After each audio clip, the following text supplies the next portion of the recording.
I'd like to tell y'all why I bought a 1987 Ford F-250 instead of a newer truck, and that's because I trust it more than I do any of the newer vehicles.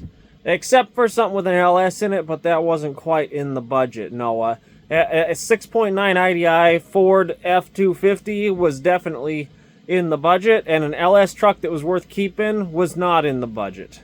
However, one of the biggest advantages, which I want to tell you about owning an old truck like that, is that if something happened to the engine blew up or whatever, I can put whatever engine I want in it. It's got a stick shift. Borg Warner T19. I can put a bell housing that fits whatever engine I want on it, fabricate a couple engine mounts for it, weld them in place, and put a Chevy 230 inline 6 from the 1960s in it if I want.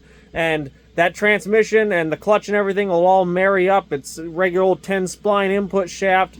The great thing about the old vehicles isn't just the ease of repair, but it's the fact that you can make it work with whatever the heck you want. Because everything is so doggone simple that it basically all interchanges from like the 60s to like the 80s, especially for trucks.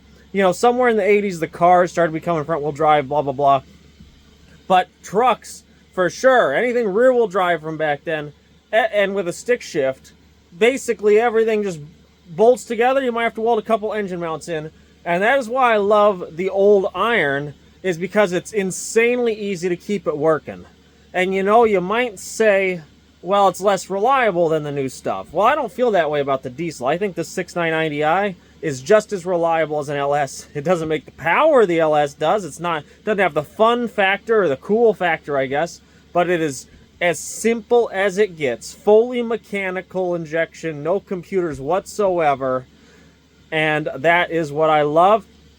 And on that same note, if I want to swap another engine in it, the only thing going to that IDI to make it run is one wire, and the only thing going to a gas motor to make it run is one wire, and the oil pressure sending unit and all that will switch right over. Basically, yeah, you can just run whatever you want in that truck. You can run a lawnmower engine in it if you're willing to drive really slow and put a gear reduction on it and weld a... whatever, you get the idea. It'll run one whatever.